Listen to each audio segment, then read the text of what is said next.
우리는 살고 있는 이 세상에 대해서 너무 자신만만해하고 또 가볍게 여겨도 안 되겠지만, 그렇다고 이 세상에 대해서 너무 두렵게 생각해서 주눅 들어 있거나 움츠려 있어서도 안 될 것입니다. 한순간이라도 방심하면 경쟁에서 밀려나서 실패자가 될 수밖에 없는 냉엄한 현실 앞에서 그 누구도 긴장의 끈을 늦출 수가 없습니다. 그럼에도 불구하고 이 세상을 이길 수 있는 것은 우리는 혼자가 아니기 때문입니다. 전능하신 하나님이 나와 함께 하심을 믿기 때문입니다. 믿습니까, 여러분? 이게 굉장히 중요한 거예요. 교회 나오는 게 중요한 게 아니고, 이거를 못 믿으면 불신자는 똑같은 거예요. 어디에 그런 약속이 있습니까? 요한일서 5장 4절 읽어볼까요? 시작. 무릇 하나님께로부터 난 자마다 세상을 이기느니라. 세상을 이기는 승리는 이것이니 우리의 믿음이니라. 아멘. 자, 어떤 사람의 세상을 이긴다 그랬어요? 하나님께로부터 난 자마다. 하나님께로부터 난 자. 육신의 부모님에게서 한번 태어나서는 안 돼요. 다시 거듭나야 돼요. 하나님부터 다시 태어나야 돼요. 영적으로. 그런 자는 뭐예요? 세상을 이긴다 그랬어요. 내 수단 방법으로는 세상을 이길 수가 없어요. 내 지식이나 내 인격 가지고는 나를 삼키려고 몰려오는 거센 파도를 당해낼 수가 없어요. 어떤 상황 속에서도 전능하신 하나님이 나와 함께 하신다는 이 믿음, 어떤 시련이 몰려와도 하나님은 우리가 감당할 시험만 허락하시고 시험 당할 쯤에 또한 피할 길을 내사 능히 이기게 하신다고 하는 이 약속을 믿을 때 이겨낼 수가 있는 것입니다.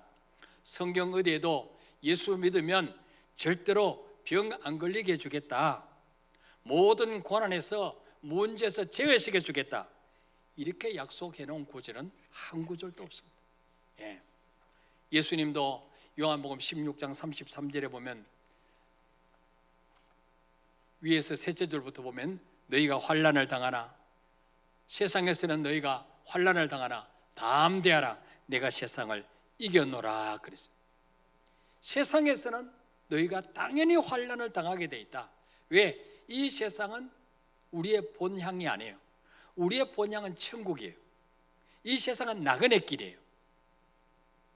원래 죄 짓기 전에 살았던 에덴 동산에서 죄 때문에 쫓겨났던 존재란 말이에요. 그러니까 이 땅에 사는 동안에는 천국 갈 때까지는 끊임없이 고난이 우리에게 몰려옵니다. 그러면 목사님, 예수 믿을 필요가 뭐가 있어요? 예수 믿는 나나 예수 믿지 않는 불신자나 똑같이 이 땅에서 고난당해야 된다면 굳이 예수 믿을 필요가 뭐 있습니까? 하나님이 없는 사람은 문제가 올 때 자기 힘으로 질병과 고난과 싸워야 되지만, 하나님의 자녀는 내 안에 세상을 이기신 주님이 계시는 것입니다. 죽음도 이기신, 마귀를 이기신 주님이 계십니다.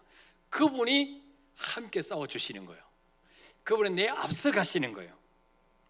그러니까 우리는 넉넉히 이길 수가 있는 거예요. 또한 하나님이 없는 사람은요, 문제와 고난이 오면 그것 때문에 낙심합니다. 절망합니다. 신세타령합니다. 내 인생은 왜 이래? 그러면서 뭐요? 술로, 세상 어떤 쾌락으로 문제를 해결해 보려고 합니다. 그래서 어떻게 돼요? 인생이 더 망가지는 거예요. 더 폐인되는 거예요. 그러나 하나님의 자녀는 문제가 오면 어떻게 합니까? 그 문제와 고통 때문에 더 하나님께 가까이 나가는 거예요. 더 하나님 앞에 기도로 매달리게 되는 거죠. 더 하나님을 의지하게 되고 내 자신을 돌아보는 계기가 돼요. 그래서 뭐요? 고난을 통해서 영적으로도 순결해지고 더 성숙해지게 되는 거예요. 그래서 시편 119편 67절에 보니까 고난 당하기 전에는 내가 그릇 행하였더니 이제는 주의 말씀을 지키나이다. 여러분, 만약에 우리에게 고난이 없다면 기도하겠어요? 늘 평탄하다면 하나님 찾겠습니까? 믿음이 성장할 수가 없어요. 그래서 고난 당하기 전에 내가 그릇 행했다, 이 말은 무슨 말이에요? 내 생각대로 살았다는 거예요. 내 기분대로 살았다는 거죠. 내가 인생의 주인이었다는 거죠. 말씀과 상관없이 살았다는 거죠. 근데 이제는 뭐예요? 고난을 통해서 내가 주의 말씀을 지키나이다. 고난을 통해서 자신을 돌아보게 돼요. 내가 열심히 살았는데 왜 되는 게 없지? 열심히 살았는데 왜 살만하면 또 무너지지? 내가 하나님의 자리에 앉아 있었구나. 내가 말씀과 상관없이 살았구나. 돌아보게 되는 거죠. 그래서 뭐예요? 지금부터라도 내가 말씀대로 살아야 되겠구나. 시편 119편 71절에 보니까 고난 당한 것이 내게 뭐라 그러세요? 유익이라. 고난 당한 것이 내게 유익이라. 왜? 이로 말미암아 내가 주의 율례들을 배우게 되었나이다. 고난을 통해서 뭐요? 내 자신을 돌아보고 하나님의 말씀이 뭐라고 말씀하시는지 말씀을 깨닫게 되고 내 삶을 돌이키게 됐다는 거죠. 고난을 통해서. 편안하면요 하나님 바라보지 않아요. 지금 삶이 바빠요. 분주해요. 수많은 사람들이 애워싸여 있을 때는 하나님이 보이지 않습니다. 하나님 없어도 외롭지 않아요. 그런데 언제 외롭습니까? 언제 외로움을 느낍니까? 내 친구들 다 내 곁을 떠나고 내 의지하던 거 다 떠나고 바빠서 기도할 시간도 없었다고 했던 내가 하나님이 조용하게 만들어 주실 때 너무 조용해서 병원에 누워서 천장만 쳐다보고 그때 뭐예요? 하나님 찾게 되는 거죠. 그래서 이따금 외로움이 필요해요. 우리에게 고독이 필요해요. 그래야 하나님을 찾게 돼요. 그래서 뭐예요? 고난 나가신 에게 유익이라. 유익이라. 그래서 C.S. 루이스라는 사람이 이런 말을 했어요. 고난은 귀가 먹어서 하나님 음성을 듣지 못하는 자에게 주시는 하나님의 확성기다. 편안할 때는요 하나님 음성이 들리지 않아요. 뭐 하나님 없어도 뭐 잘 나가니까 잘 되니까. 근데 고난을 통해서 모든 길이 멈춰서게 되고 내 계획이 다 무너지게 되고 하던 일이 안 되게 되고 그럴 때 뭐예요? 돌아보게 되는 거죠. 하나님 왜 내 인생에는 고난을 허락하십니까? 하나님 이 고난과 문제를 통해서 뭘 깨닫기를 원하십니까? 내가 어떻게 살기를 원하십니까? 돌아보게 되는 거죠. 이게 뭐야? 하나님 우리 귀에 대고 아무개야 이렇게 살면 안 돼. 정신 차려. 그 확성기라고. 확성기. 고난이. 그래서 뭐요? 육신적으로는 힘들고 아프지만 영적으로는 뭐요? 유익이 된다는 거예요. 믿습니까 여러분? 여러분 자신을 돌아보세요. 여러분 삶 속에 고난이 없었다면 하나님 찾았겠어요? 겸손해졌겠어요? 교만의 하늘을 찌르죠. 저도 마찬가지예요. 여러분뿐만 아니라 저도 마찬가지예요. 그래서 하나님이 한순간에 교회 부채 다 갚을 수 있는데도 안 갚게 하시는 거예요. 매일 주님 앞에 매달리게 만들고 주님 통장의 잔고가 마르지 않게 주옵소서 늘 기도하게 만드시는 거예요.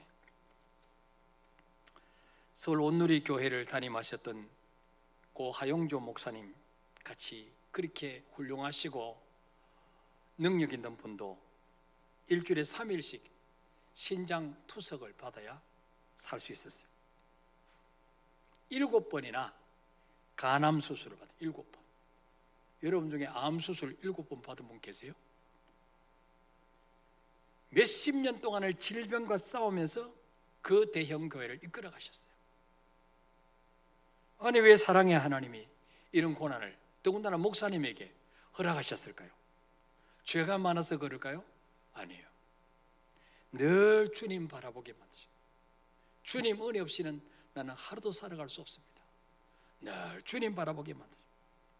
우리의 관심과 시선이 이 땅에서 주님께로 천국의 소망을 가지게 하시려고 때로는 고난도 허락하시는 거예요. 여러분 우리 어르신들이 연세가 들면 여기저기 고장나고 아프죠. 약가지수가 자꾸 늘어나요. 만나면 맨날 뭐요? 병자랑이에요. 병자랑. 어제는 여기 아프더니 오늘 여기 아프다. 왜 하나님이, 사랑의 하나님이 아픔을 허락하실까요? 천국 가실 준비를 할 때가 됐다는 거예요. 이때까지 많이 살았으니까, 건강하게 잘 살았으니까 천국 갈 준비를 하라는 거예요. 왜 시력도 점점 나빠지나요? 이때까지 세상 거 많이 봤으니까 이제는 천국만 바라보라고. 왜 치아도 빠지고 잘 씹을 수도 없고 그렇습니까? 이때까지 맛있는 거 많이 먹었으니까 이제 영의 양식 많이 드시라고.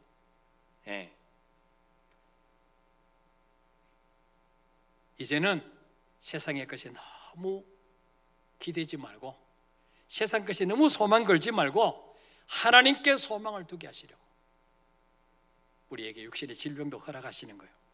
그러므로 고난과 역경이 몰려온다 할지라도 우리가 낙심하지 않는 것은, 그 어떤 문제도 기도하면서 믿음으로 반응하기만 하면 모든 것이 합력하여 유익하게 하신다는 거예요. 믿습니까 여러분? 이걸 믿으셔야 돼요. 그래야 환난 중에서도 기뻐할 수 있어요. 항상 감사할 수 있어요. 왜 우리 삶 속에 일어나는 어떤 고난도, 어떤 선물도, 어떤 아픔도 결국은 합력하여 유익하게 만들어 주실까요? 이 우주 만물을 만드시고 다스리시고 섭리하시는 분이 바로 우리 아버지시기 때문에. 여러분, 아버지가 자녀를 망하는 길로 인도하겠습니까? 절대로 그렇지 않죠. 여러분 자신을 생각해 보면 알아요. 어떤 부모가 자식을 망하는 길로 인도하겠어요? 그런 부모 없습니다. 잠언 24장 16절에 보니까 대저 의인은 7번 넘어질지라도 다시 일어나려니와 악인은 재앙으로 말미암아 엎드러진다. 여기서 7.8기라는 말이 나왔죠. 성경에서 나온 거예요. 대저 의인은 7번 넘어질지라도 다시 일어나리라. 이 말은 무슨 말이에요? 예수 믿는 우리도 7번 실패할 수 있다는 거예요. 믿습니까 여러분? 그런데 엎드러졌을 때, 실패했을 때, 망했을 때 그대로 버려두신 게 아니고 주님은 뭐예요? 8번 일으켜 주신다는 거예요. 믿습니까 여러분? 그런데 악인은, 하나님 없는 사람은 엎드러지면 못 일어나는 거죠. 왜? 일으켜 줄 분이 없으니까, 책임져 줄 분이 없으니까. 그래서 하나님 우리를 위해서 세상을 다스리고 계심을 믿을 때 이 세상을 이길 수가 있습니다. 우울증 환자가 가지고 있는 또 하나의 부정적인 인지 패턴이 뭐냐면 자신의 미래에 대해서도 절망하고 있다는 거죠. 현재 자신이 당하고 있는 이 가난, 고통, 질병, 이 어려움이 영원히 계속될 것이라고 생각해요. 자녀도 마찬가지죠. 그래서 왜 차라리 죽는 것이 낫다 이렇게 생각하는 거죠. 여러분, 미래에 대한 부정적인 이 생각을 어떻게 바꿀 수 있을까요? 첫째로 따라합시다. 내 인생을 책임져 주실 하나님을 만나야 된다. 왜 불신자들이 연초가 되면 철학관에 찾아갈까요? 무당 찾아갈까요? 원래 사주팔자 운수를 보러 갈까요? 미래에 대해서 불안하기 때문에. 원래 또 무슨 일이 일어날까? 우리 가정에 삼재가 끼었지 않을까? 삼재, 세 가지 우한. 여러분, 제대로 하나님 만난 사람은 그거 보러 가지 않습니다. 저는 한 번도 그거 보러 안 갔어요. 왜 그렇습니까? 안 불안하니까. 불신자는 왜 불안합니까? 나를 도와주고 책임져 줄 분이 없어요. 내가 넘어졌을 때 일으켜 주실 분이 없다는 거죠. 자기들이 너무 잘 알아요. 사도행전 17장 24절 25절에 보면 우리가 믿는 하나님은 어떤 분이에요? 자, 읽어볼까요? 시작. 우주와 그 가운데 있는 만물을 지으신 하나님께서는 천지의 주제시니 손으로 지은 전에 계시지 아니하시고 또 무엇이 부족한 것처럼 사람의 손으로 성경을 받으시는 것이 아니니 이는 만민에게 생명과 호흡과 만물을 친히 주시는 이심이라. 아멘. 자, 우리가 믿는 하나님 어떤 분이에요?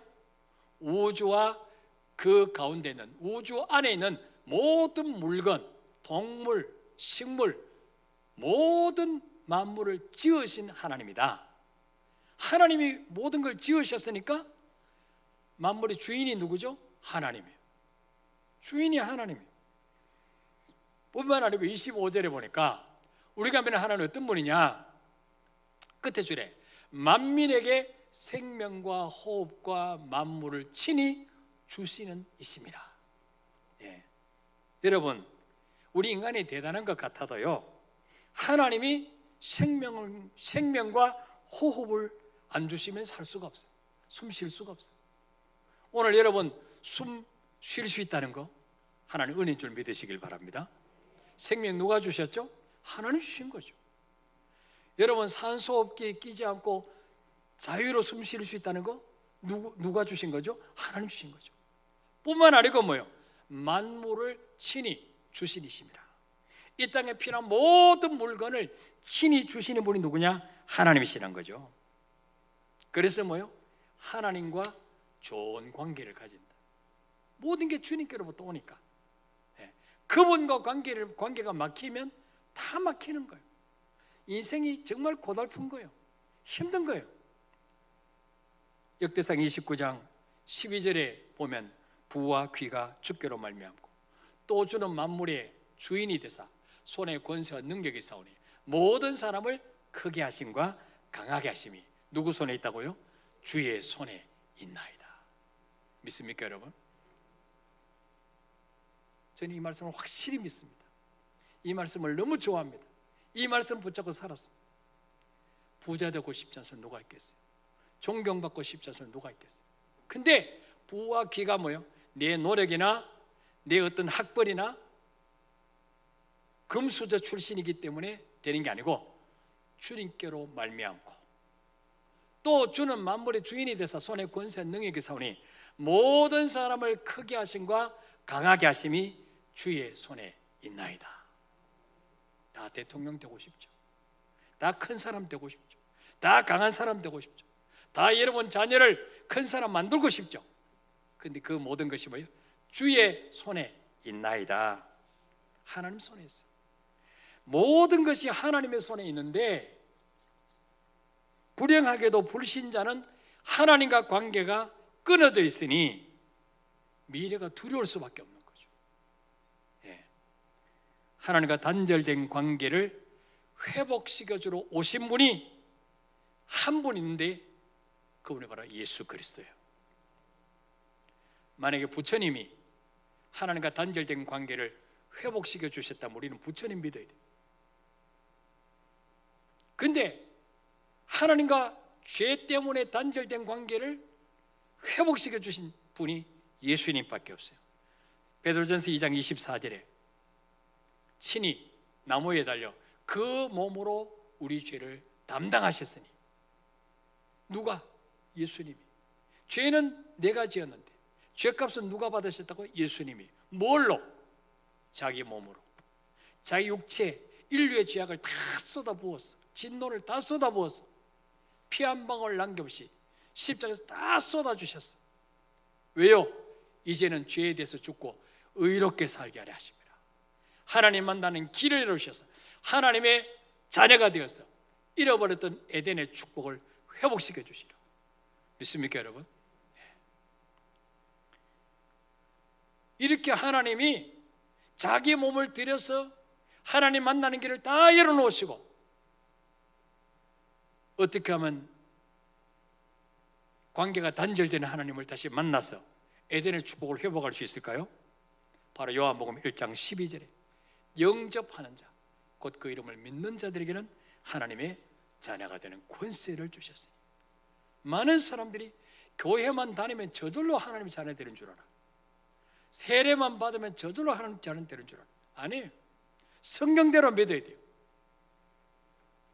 십자가에 죽으신 그 예수가 내 죄 때문에 죽으심을 믿고 내 죄 문제를 해결하셨다는 증거로 3일 만에 다시 부활하심을 믿고 그분을 나의 하나님으로 나의 구원자로 모셔드리는 거. 이게 영접이에요. 영접. 영접할 때 하나님의 자녀 되는 권세를 얻게 된다 그랬어요. 그러면 예수님을 영접하는 순간부터 우리 삶이 어떻게 바뀔까요? 내 환경은 여전히 그대로 있어요. 여전히 그때 그 사람이에요. 예수 영접했다고 뭐 키가 커지거나 뭐 얼굴이 이뻐지거나 아니에요. 갑자기 뭐 하늘에서 돈벼락이 떨어진다거나 똑같아요. 근데 그때부터 어떤 일이 벌어지느냐? 그때부터 우리는 하나님의 소유가 된 거죠. 하나님 인생을 책임지실 이유가 생기는 거죠. 오늘 시편 91편 14절 15절 읽어볼까요? 시작. 하나님이 이르시되 그가 나를 사랑한즉 내가 그를 건지리라. 그가 내 이름을 안즉 내가 그를 높이리라. 그가 내게 간구하리니 내가 그에게 응답하리라. 그들이 환난 당할 때 내가 그와 함께하여 그를 건지고 영화롭게 하리라. 아멘. 이거 하나님 약속이에요. 하나님 이르시되 그가 나를 사랑한즉, 전에는 하나님 안 사랑했는데, 전에는 하나님 비웃고 조롱했는데, 이제는 뭐예요? 그 하나님을 나의 아버지로 모셔드리고, 그렇기 때문에 뭐예요? 내가 그를 건지리라. 언제? 실패했을 때, 절망 가운데 빠졌을 때, 위기 가운데 빠졌을 때 내가 그를 건지리라. 하나님 약속이에요. 그가 내 이름을 안즉 내가 그를 높이리라. 여러분, 하나님이 높이기로 작정하시면요, 요셉처럼 노예로 팔려가도 높이십니다. 예. 다윗처럼 수많은 사람들이 죽이려고 해도 높이십니다. 그리고 하나님의 자녀의 특권이 무엇입니까? 15절에 그가 내게 간구하리니 내가 그에게 응답하리라. 전에는 하나님과 관계가 끊어졌어요. 아무리 밤새도록 울어도 도와주세요, 천지신명이 해도 응답이 없었는데, 이제는 뭐예요? 그분이 내 안에 와 계시기 때문에 내가 간구하리니 그가 내게 간구하리니 내가 그에게 응답하리라. 그들이 환난을 당할 때 내가 그와 함께하여 그를 건지고 영화롭게 하리라. 보세요. 하나님의 자녀라고 해서 환난이 없습니까? 그가 환난 당할 때 그랬잖아요. 하나님의 자녀가 환난이 있어요. 근데 차이가 뭐냐? 내가 그와 함께하여. 불신자는 하나님이 함께하지 않아요. 환난 당할 때. 예. 근데 하나님의 자녀는 환난 당할 때 내가 그와 함께하여 그를 건지고 영화롭게 하리라. 반드시 뭐요? 환난에서 건져 주신다는 거죠. 이대로 망하도록 내버려 두지 않는다는 거예요. 믿습니까, 여러분? 예.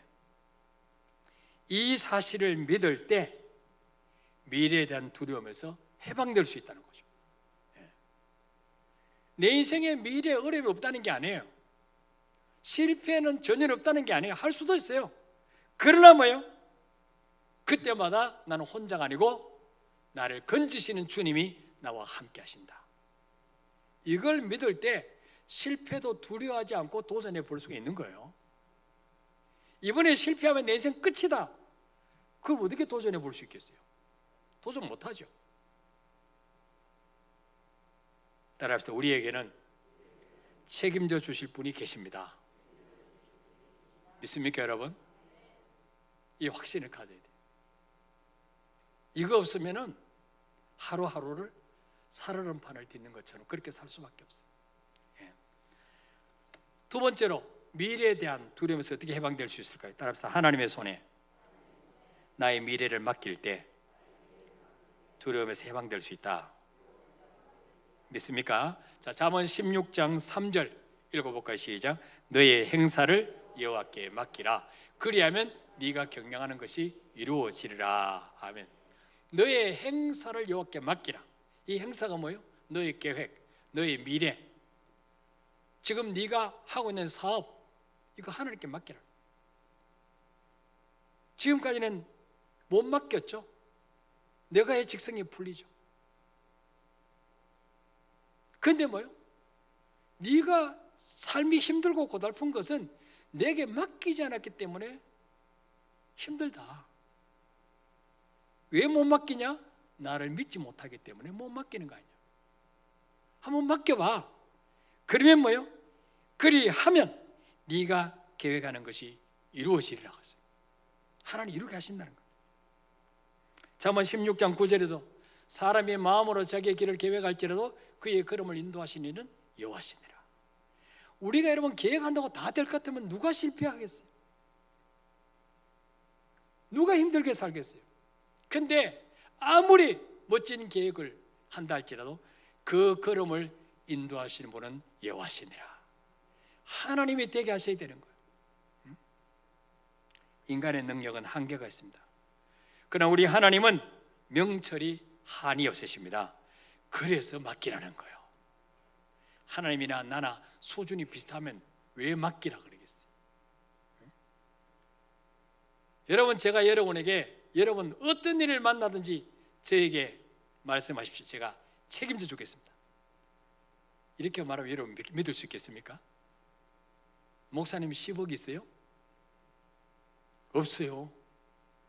10억도 없으면서 나 지금 100억 부도났는데 뭘 부탁하라 그래요? 예. 근데 하나님은 모든 것이 주인이십니다. 저는 여러분에게 맡기라고 할 수 없지만 하나님은 얼마든지 맡기면 해결해 줄 수가 있어요. 여러분 식당을 했는데 분당 가서 해도 안 되고 이천 가서 해도 안 되고 곤자임에서도 안 되고 아무래도 안 될 때는 이 주인을 바꿔야 되지 않겠어요? 그때는 누구에게 맡겨야 돼? 백종원 씨에게 부탁을 해야 돼. 백종원 씨에게 요거 잘 되면 3대7로 먹겠습니다. 3을 드릴 테니까 좀 맡아주세요.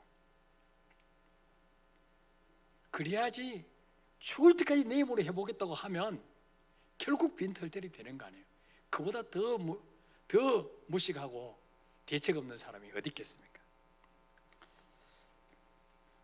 그러므로 하나님의 손에 우리의 미래를 맡기면 내 힘으로 사는 것보다 훨씬 더 수지맞게 되는 줄 믿으시길 바랍니다. 그래서 예수 믿는 거예요. 예. 누가복음 5장에 보시면 시몬 베드로가 밤새도록 그물을 던졌어요. 한 마리도 그날 따라서 안 잡혔어요. 허탈하게 그물을 씻고 있는데 예수님이 찾아오셨어요. 그리고 베드로야 깊은 데로 가서 한번 그물을 내려봐라 그랬어요. 베드로는 갈릴리 바다에서 잔뼈가 굵은 어부 출신이에요. 전공이 어부예요. 예수님은 전공이 목수예요. 전혀 달라요. 전공 분야가 달라. 베드로가 얼마든지 콧방귀 낄 수 있죠. 근데 베드로는 자기 지식 경험에 의지하지 않고 누가복음 5장 5절에 보니까 뭐라고 고백합니까? 시몬이 대답을 이르되 선생님 우리들이 밤이 새도록 수고했을 때 잡은 것이 없지만은 말씀에 의지하여 내가 그물을 내리리다 하고. 예. 여러분 우리들이 밤이 새도록 수고했을 때 그건 누가 한 거예요? 베드로가 한 거죠. 주님이 밤새도록 하라 그래서 했습니까? 아니죠. 자기 힘으로 한 거죠. 이거는 자수성가. 자수성가인 인생이 많습니다. 내 힘으로 살아보겠다. 근데 뭐예요? 자수성가하려고 했는데 실패했습니다. 근데 이제는 뭐예요? 말씀에 의지하여 내가 그물을 내리다. 이거는 바로 뭐예요? 신수성가. 이제부터 내 생각이 아니라 하나님의 능력, 하나님의 손을 의지하고 말씀에 의지해서 내가 그물을 한번 내려보겠습니다. 이게 바로 뭐예요? 주인을 바꾼 거예요. 인생의 주인을 바꾼 거죠.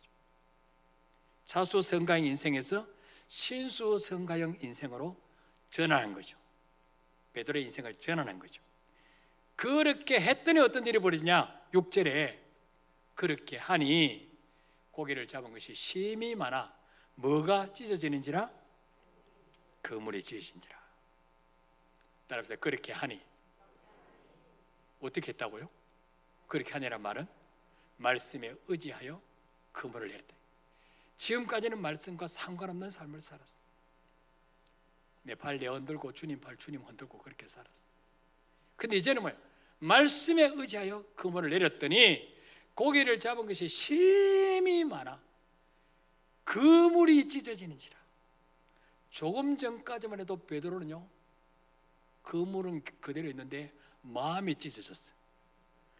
지금은 뭐가 찢어졌어요? 그물이 찢어져요. 그물이.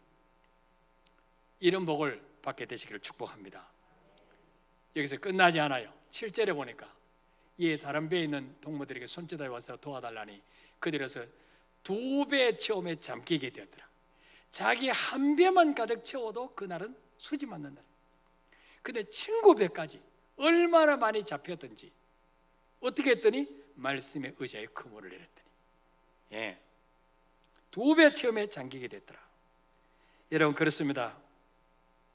우리가 내 수단을 믿고 그물을 내리는 것이 아니라 말씀의 의자에 그물을 내리기만 하면 하나님께서 우리의 미래를 반드시 책임져 주실 줄 믿습니다. 왜 5년, 10년, 20년 교회 다녔는데 내 인생에는 하나님의 손길이 느껴질 수가 없을까요?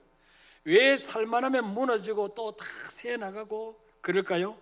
내 인생의 주인의 자리에 내가 앉아서 여전히 내 생각대로 살았기 때문에 그런 것이 아닌지 한번 돌아보시길 바랍니다.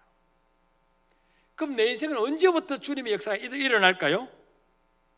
하루속히 내 방법을 내려놓고 말씀대로 발을 내디딜 때 그때부터 하나님의 역사가 일어납니다. 하나님이 주시는 복을 받게 됩니다. 하나님이 주시는 복은 어떤 복이에요? 잠언 10장 22절에 보니까 여호와께서 주시는 복은 사람을 부하게 하고 근심을 겸하여 주지 아니하시리라. 근심을 겸하여 주지 않으시리라. 빨리 집 사는 게 문제가 아니에요. 빨리 쌓을 일은 문제가 아니에요. 무너지지 말아야 되죠. 새 나가지 말아야 돼요. 하나님의 말씀대로 한 걸음 한 걸음 따라가면 더딘 것처럼 보이지만 언제 표시 나느냐? 인생의 풍랑이 일고 파도가 덮쳐도 무너지지 않도록 하나님이 보장해 주시는 그런 축복을 그때 경험하게 될 줄 믿습니다. 마태복음 7장 24절 25절 읽어볼까요? 시작. 그러므로 누구든지 나의 이 말을 듣고 행하는 자는 그 집을 반석 위에 지어놓은 사람 같으리니 비가 내리고 창수가 나고 바람이 불어 그 집에 부딪히되 무너지지 아니하나니 이는 주추를 반석에 놓은 까닭이요. 아멘. 하나님의 말씀대로 사는 것이 때로는 어리석게 보이고 계산에 안 맞아 보이고 아주 사기당하는 느낌이 들 때가 있어요. 이 종교에 빠져서 그런 줄 그렇게 느껴질 때가 있어요. 그러나 말씀대로 사는 사람과 내 생각대로 사는 사람이 평안할 때는 표시가 나지 않아요.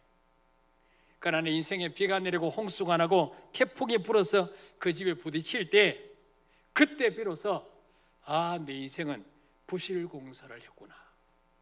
부실공사였구나. 실패 인생이었구나. 그때 깨닫게 되는 거죠. 시편 34편 9절에서 10절에 보니까 너희 성도들아 여호와를 경외하라. 그를 경외하는 자에게는 부족함이 없도다. 젊은 사자는 궁핍하여 줄일지라도 여호와를 찾는 자는 모든 좋은 것에 부족함이 없으리로다. 여러분, 이 짐승 중에 왕인 사자가 배고파서 굶주린다는 게 말이 되겠어요? 산에 토끼도 있고 노루도 있고 늑대도 있고 얼마나 많습니까? 근데 병든 사자는 궁핍하여 줄일지라도 하지 않고 젊은 사자, 아주 날쌘 사자도 뭐예요? 날쌘 사자도 궁핍하여 줄인 경우가 혹 있다 할지라도 여호와를 찾는 자는 모든 좋은 것에 부족함이 없도록 하나님 책임져 주시겠다는 거예요. 얼마나 든든한 약속이에요. 우리 인생은 언제 무슨 일이 일어날지 아무도 모릅니다. 그러나 말씀과 기도로 하루하루 내 인생을 하나님 손에 맡기며 살아간다면 우리의 미래는 하나님이 책임져 주실 줄 믿습니다. 시편 31편에 보면 다윗의 인생에 큰 위기가 몰려왔어요. 대적들이 다윗을 죽이려고 모략을 짜고 있었고 무리들의 비방으로 사방의 두려움으로 휩싸였어요. 그러나 그때도 다윗이 뭐라고 고백합니까? 시편 31편 14절 15절에 보니까 여호와여 그러하여도 나는 주께 의지하고 말하기를 주는 내 하나님이라 하였나이다. 나의 앞날이 주의 손에 있사오니 내 원수들과 나를 핍박하는 자의 손에서 나를 건져 주소서. 여호와여 그러하여도 지금 다윗은 다 실패했습니다. 돕는 자가 없습니다. 대적들이 죽이려고 합니다. 그러하여도 내가 믿는 하나님은 여전히 나의 하나님이라. 이게 다윗의 고백이에요. 그러하여도 나는 주님을 의지하고 말하기를 주는 내 하나님이시라 하였나이다. 이 고백이 우리에게 있으시기를 축복합니다. 더 중요한 것은 15절에 나의 앞날이 누구 손에 있사오니? 주의 손에 있사오니. 여러분, 우리의 미래가 지금 내가 당하고 있는 어떤 문제나 환경이 있는 게 아니에요.